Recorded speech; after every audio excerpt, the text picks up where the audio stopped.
देखिए, गलत बात है इस तरह से भारतीय नक्शे के साथ छेड़छाड़ करना, वो भी इतना बड़ा माने ऑर्गेनाइजेशन है ट्विटर का या फेसबुक का।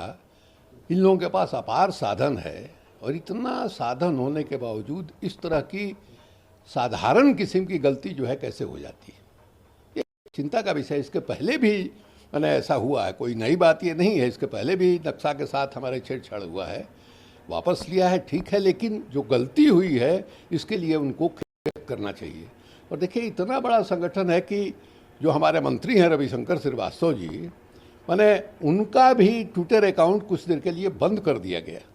और बंद कर दिया गया तो उन पर आरोप लगाया गया कि कॉपीराइट एक्ट का उल्लंघन जो है उनके उस ट्वीट ने किया है, ये कहा है। और ये चेतावनी देते हुए, औकात बता दिया रविशंकर प्रसाद का ट्विटर ने, कि चेतावनी देते हुए कहा कि अगर आगे जो है इस तरह की गलती आप कीजिएगा तो हम फिर बंद करेंगे, हो सकता है कि आपका नाम जो है काट दें। ये इस तरह का बयान जो है ट्विटर की ओर से आया है। अब ये लोग अपने को ही तिस्मार खां समझते थे। ये फेसबुक है, गूगल है, ट्विटर है, ये सब दुनिया भर की जो कंपनियां हैं 4-5, ये लगता है कि दुनिया के अधिकांश देशों के जो पूंजी है वो अकेले इन्हीं लोगों के पास है। इनसे लड़ना भिड़ना साधारण बात है, वो नहीं है। तो इसलिए ट्विटर वगैरह के मामले में अभी आईटी कानून जो बना है, आईटी कानून को बना करके जिस ढंग से डोमिनेट करना चाहते थे अंदर में जो सोशल मीडिया है हमारे यहाँ, वो उस पर इनको मैंने अंगूठा जो है दिखा दिया ट्विटर ने। निर्मला सीतारमण फाइनेंस मिनिस्टर ने आर्थिक पुनरुद्धार में सहायता के लिए 6.2 लाख करोड़ रुपए पैकेज की घोषणा की है। निर्मला सीतारमण ने पर्यटन और यात्रा उद्योग के लिए प्रोत्साहन की भी घोषणा की। हाँ, कल उनकी ओर से फाइनेंशियल पैकेज आया है। देश में जो बहुत ही नुकसान हुआ है दूसरे वाले, पहले से थोड़ा कम नुकसान हुआ है दूसरे में, इसलिए कि पहले की का जो लॉकडाउन हमारे प्रधानमंत्री जी ने किया बगैर सोचे समझे था, उसने देश की इकोनॉमी को तोड़ करके रख दिया था। अभी जो है उसके मुकाबले कम जो है नुकसान हुआ है। हमारे यहाँ के प्रवासी श्रमिकों की स्थिति जो पहले दौर में थी वैसी बुरी हालत नहीं दिखाई दी इस बार। तो इकोनॉमी को स्टिमुलस देने के लिए इन लोगों ने पैकेज की घोषणा की है। उसमें छोटे मझोले उद्योगों को राहत देने की बात की गई है, उनको लोन देने की बात की गई है, और कई तरह के इंटरेस्ट में जो है रियायत देने की भी बात हुई है। उसी तरह से पर्यटन उद्योग में भी जो पर्यटन चलाने वाली कंपनियां हैं उनको 10-10 लाख रुपया लोन की दिया है। यहाँ तक कि जो गाइड है उनको भी 1 लाख रुपया लोन देने की व्यवस्था है। और अगले 5 लाख तक जो टूरिस्ट आएंगे उनके वीसा पर कोई पैसा नहीं लगेगा। तो टूरिज्म को भी बढ़ावा देने की कोशिश की गई है।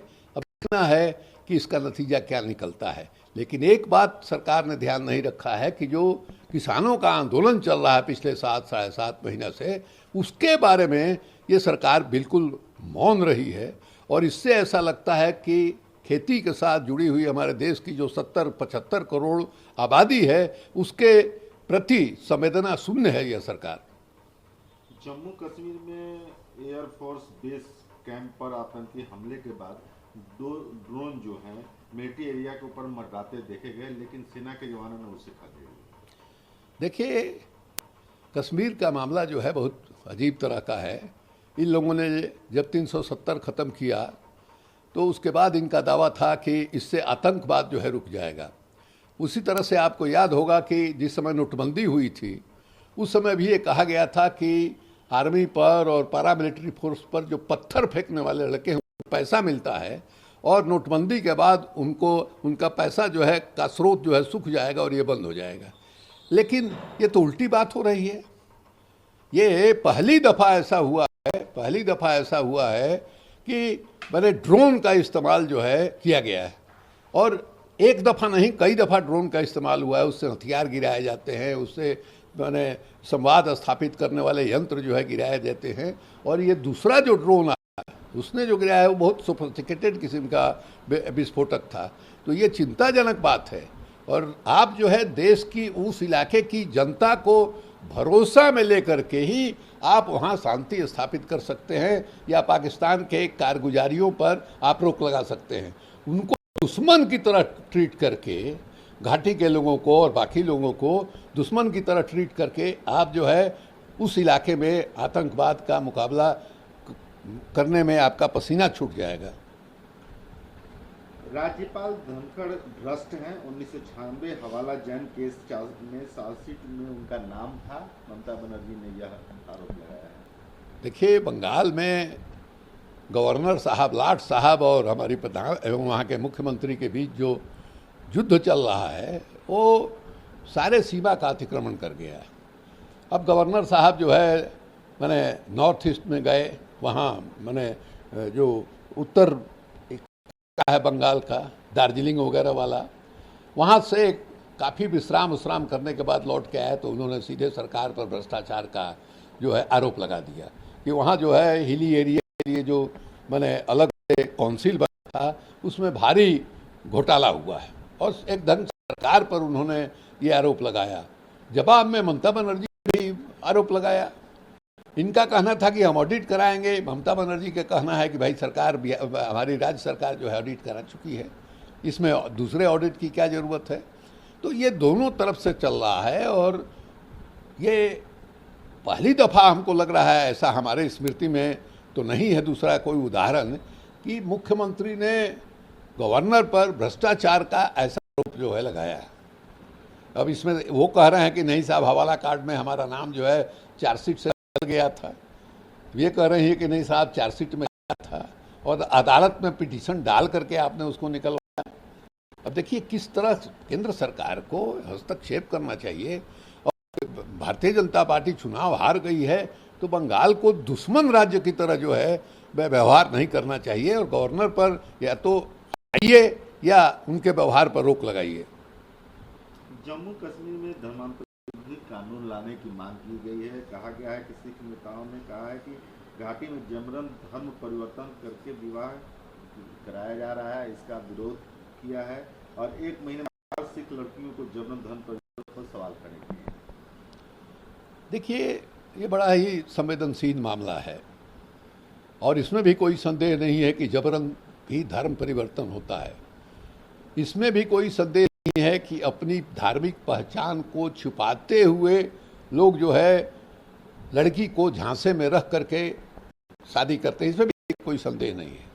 लेकिन ये भी आज के वक्त का तथ्य है कि अंतर जातीय और अंतर धार्मिक शादियां हो रही हैं और भारतीय जनता पार्टी में ही कई आपको नेता मिलेंगे जिन्होंने दूसरे धर्म के माने लड़के से या लड़की से शादी की है। तो इस तरह का होने लगा है, इसलिए हर मामले को उसी नज़रिए से नहीं देखना चाहिए। आज जो बदलाव आया है सोच में, विचार में, उसको मद्देनजर रख करके देखना चाहिए।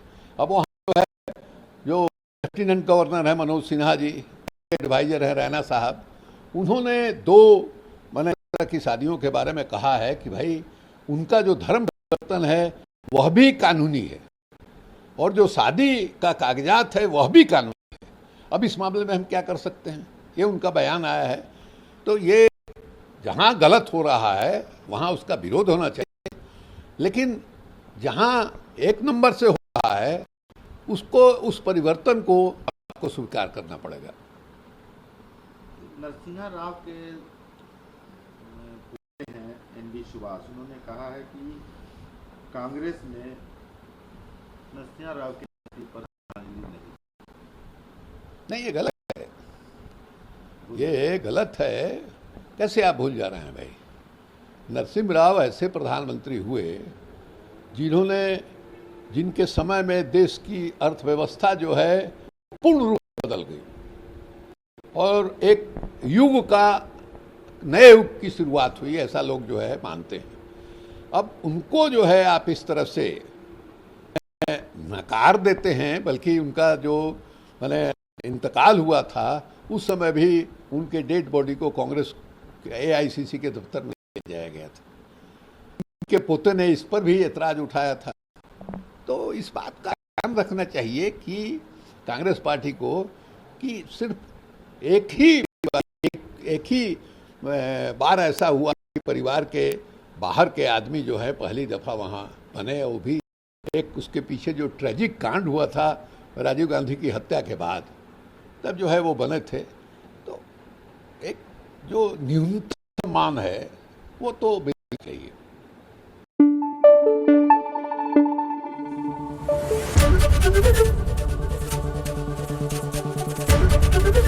एबीपी न्यूज आपको रखे आगे।